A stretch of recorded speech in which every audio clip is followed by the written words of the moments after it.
आज से करोड़ों साल पहले जब इंसान का कोई अस्तित्व ही नहीं था, तब इस धरती पर डायनासोर्स का राज था। उन्होंने करोड़ों सालों तक धरती पर राज किया, लेकिन तकरीबन 65 मिलियन साल पहले एक विशाल एस्टेरॉइड पृथ्वी से टकराया, जिसने डायनासोरों का अस्तित्व पृथ्वी से पूरी तरह से मिटा दिया।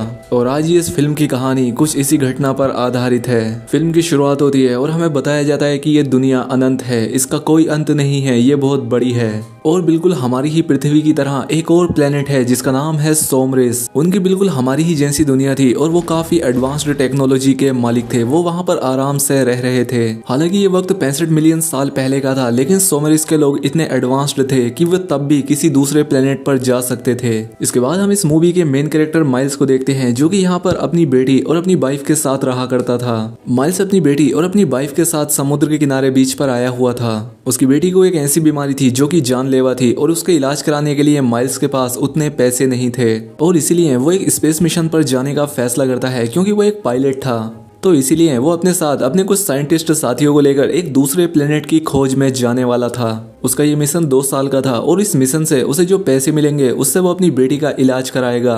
उसे अपनी बेटी के लिए ऐसा करना ही था, क्योंकि उसके पास दूसरा और कोई रास्ता भी तो नहीं था। उसकी बेटी उससे कहती है कि डैड, मैं आपके वापस आने का इंतजार करूंगी, मुझे पता है आप अपना काम अच्छे से पूरा कर लेंगे। और इसके बाद माइल्स अपने सफर पर निकल जाता है। इसके बाद हमें 2 साल बाद का समय दिखाया जाता है, जहां पर हमें फिर से माइल्स के उस स्पेसशिप को दिखाया जाता है। ये लोग अपनी मंजिल पर पहुंचने ही वाले होते हैं कि तभी कुछ छोटे छोटे एस्टेरॉइड के टुकड़े आकर इनके स्पेसशिप से टकराने लगते हैं। वो टुकड़े स्पेसशिप पर इतनी जोर से लगते हैं कि स्पेसशिप बुरी तरह से कांपने लगता है। इस सारी हलचल में माइल्स की अपने चैम्बर में आंख खुल जाती है और अब वो बाहर निकलकर अपने शिप को कंट्रोल करता है, क्योंकि बाकी के सभी लोग अपने स्लीपर चैम्बर में गहरी नींद में सो रहे थे और ये शिप ऑटो पायलट मोड पर खुद चल रहा था। उन छोटे पत्थर के टुकड़ों की रफ्तार काफी ज्यादा थी, जिस वजह से स्पेसशिप काफी डैमेज हो जाता है। इन सारे हालातों को देखते हुए माइल्स फैसला करता है कि मैं स्पेसशिप को पास के ही किसी प्लेनेट पर लैंड कराऊंगा। लेकिन अब जैसे ही वो उस प्लेनेट की ऑर्बिट में आता है तो तेज रफ्तार की वजह से उसे कुछ भी दिखाई नहीं देता और ये स्पेसशिप एक काफी बड़ी सी चट्टान से आकर टकरा जाता है। और अब इससे स्पेसशिप को एक बड़ा झटका लगता है, जिससे अंदर के सभी चैम्बर्स तबाह और बर्बाद हो जाते हैं। सब कुछ बर्बाद हो चुका था, यहाँ तक कि माइल्स की हालत भी काफी खराब हो चुकी थी। इसके बाद वो चेक करने के लिए आता है कि क्या कोई जिंदा बचा है, लेकिन जब वो बाहर आकर देखता है तो वो पाता है कि सारे के सारे चैम्बर्स बर्बाद हो चुके हैं, जिसमें मौजूद सभी लोग मर चुके थे। लेकिन तसल्ली की बात ये थी कि ये प्लेनेट इंसानों के रहने के लिए एकदम ठीक था, क्योंकि यहाँ पीने के लिए पानी है, खाने के लिए पत्ते और हवा ऐसी है जिसमें सांस लिया जा सकता है। लेकिन उसे ये अंदाजा बिल्कुल नहीं था कि अगर इस प्लेनेट पर जिंदगी है तो यहाँ और भी खतरनाक क्रीचर हो सकते हैं। और जिस प्लेनेट पर माइल्स लैंड हुआ था, ये कोई और प्लेनेट नहीं था, बल्कि आज से 65 मिलियन साल पहले की हमारी पृथ्वी थी। जब इंसान पृथ्वी पर पैदा भी नहीं हुए थे, यहाँ पर सिर्फ बड़े मॉन्स्टर का राज हुआ करता था। इसके बाद माइल्स अपनी जानकारी अपने बेस में देता है और उनके साथ जो हुआ वो भी बताता है। उसे याद आता है कि हमारी इस स्पेसशिप में 2 छोटी स्पेसशिप भी थी जो कि इमरजेंसी में काम आती थी, लेकिन उसे अंदाजा नहीं था कि वो कहाँ गिरी थी। और क्योंकि वो शिप काफी मजबूत थी तो माइल्स फैसला करता है कि वो उन्हें ढूंढेगा और कैसे भी करके अपने प्लेनेट तक वापस पहुंचूंगा। अब उसे यहाँ पर खाने पीने के लिए कुछ भी नहीं मिल रहा था और हालात काफी मुश्किल थे। एक बार तो माइल्स खुद को मारने का भी डिसाइड करता है, लेकिन जब उसे अपनी बेटी की याद आती है तो वो रुक जाता है। वो उसकी तस्वीरें देखकर उसे याद करने लगता है। इसके बाद उसे सिग्नल मिलता है कि उन सभी चैम्बर्स में से एक चैम्बर में से आवाज आ रही है। अब माइल्स वहां पर चेक करने के लिए जाता है कि क्या सच में अभी भी कोई जिंदा है। अब थोड़ी देर ढूंढने के बाद माइल्स को वो चैम्बर मिल जाता है। उसके अंदर एक छोटी बच्ची थी, वो उसकी बेटी की ही उम्र की थी। वो उसे अपने साथ ले जाता है और जब उसे होश आता है तो वो उससे पूछता है कि तुम कहाँ से हो, तुम कौन हो, कहाँ से आई थी और तुम्हारे सारे ग्रुप का क्या प्लान था। वो लड़की बोलती तो है, लेकिन माइल्स को कुछ समझ नहीं आता, क्योंकि उस लड़की की लैंग्वेज अलग थी, इसलिए वो समझ नहीं पाता कि लड़की क्या कह रही है, किस भाषा में बात कर रही है। माइल्स को चैम्बर में इस लड़की की डायरी भी मिली थी, जिसे पढ़ने के बाद उसे समझ आता है कि इस लड़की का नाम कोआ है। अब अगली सुबह माइल्स इस प्लेनेट को बारीकी से जांचने के लिए यहाँ छानबीन करने के लिए घूमने चला जाता है और साथ ही वो अपने स्पेसशिप को भी ढूंढ रहा था। यहाँ पर उसे काफी सारे वोल्केनो मिलते हैं जो कि बार बार फट रहे थे और यहाँ पर एक डायनासोर का कंकाल भी पड़ा था। इसके बाद माइल्स अपना हाई टेक्नोलॉजी जीपीएस निकालता है, जो कि किसी भी चीज को ढूंढने का काम किया करता था, जिससे माइल्स को पता लग जाता है कि उसका छोटा स्पेसशिप यहाँ से 15 किलोमीटर की दूरी पर एक पहाड़ पे क्रैश हुआ है। अब वो आगे देखने के लिए जैसे ही झांकता है, डायनासोर का एक छोटा बच्चा उस पर हमला कर देता है। लेकिन माइल्स की किस्मत अच्छी थी, उस पर एक इलेक्ट्रिक गन थी। वो उस डायनासोर के बच्चे को खुद से दूर करके उसे मार देता है और अपनी जान बचाकर उस बच्ची के पास आ जाता है। वो उसे इस सब बारे में बताता है। वो कहता है हमें जल्द से जल्द ब्रिज का रास्ता पार करके वहां पर पहुंचना होगा ताकि हम यहाँ से निकल सकें। माइल्स की बात सुनकर कोआ उससे कहती है कि हम जिन चैम्बर्स में आए थे उसमें मेरे पेरेंट्स भी थे और उन्हें लिए बगैर मैं कहीं नहीं जाऊंगी। लेकिन माइल्स जानता था कि वो सारे चैम्बर्स तबाह हो चुके हैं।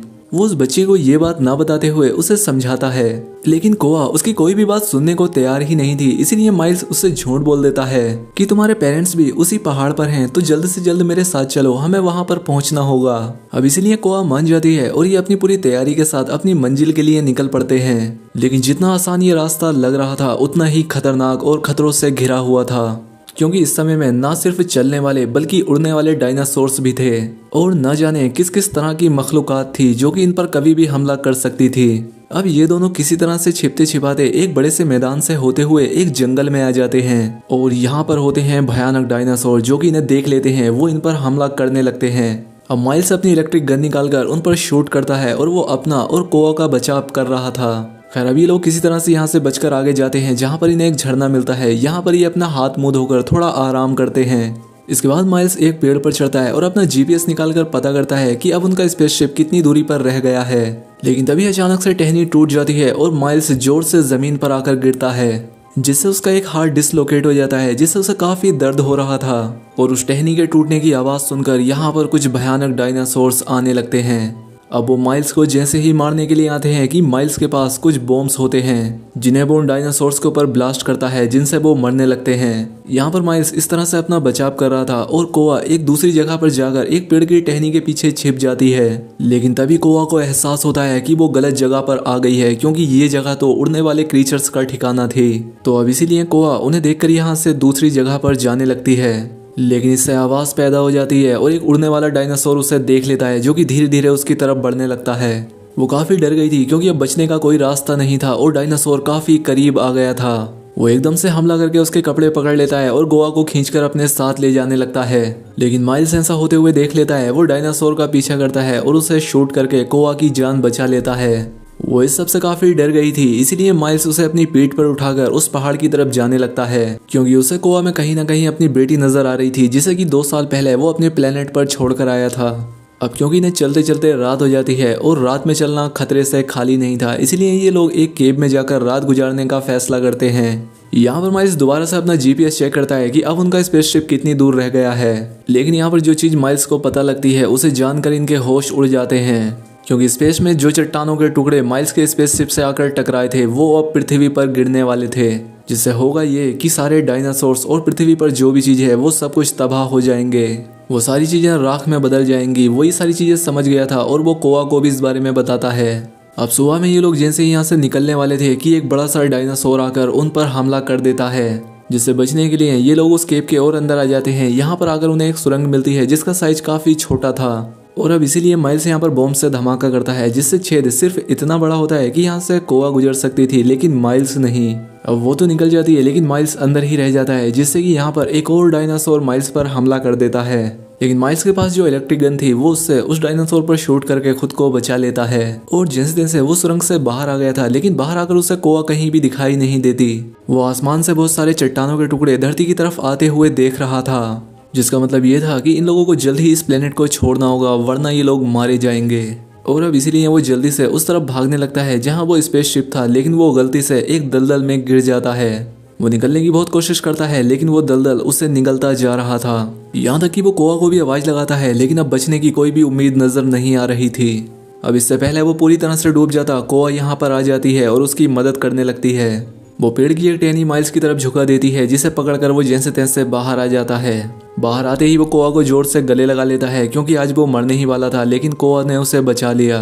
फिर वो उसे बताता है कि प्लेनेट जल्द ही खत्म होने वाला है, हमें यहाँ से जल्द निकलना होगा। ये दोनों पूरा दिन और पूरी रात सफर करते हैं और अगली रात होने से पहले ये उस स्पेसशिप तक पहुंच जाते हैं। और अच्छी बात ये थी कि इस स्पेसशिप में कोई डैमेज नहीं हुआ था, ये इससे निकल सकते थे। अब वक्त को बर्बाद ना करते हुए माइल्स जैसे ही स्पेसशिप को स्टार्ट करता है कि कोआ बाहर आ जाती है और अपने पेरेंट्स को ढूंढने लगती है, क्योंकि माइल्स ने ही कहा था कि तुम्हारे माँ बाप पहाड़ की चोटी पर मिलेंगे।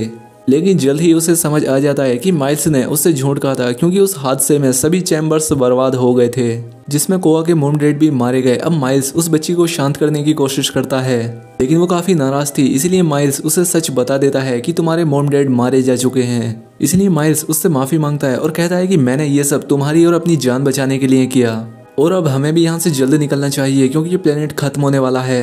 अब यहाँ पर कोआ काफी रो रही थी, इसीलिए माइल्स उसे शांत करने के लिए अपनी बेटी की फोटो दिखाता है और कहता है कि मैं इस मिशन पर इसीलिए आया ताकि इससे मिले पैसों से मैं अपनी बेटी का इलाज करा सकूं।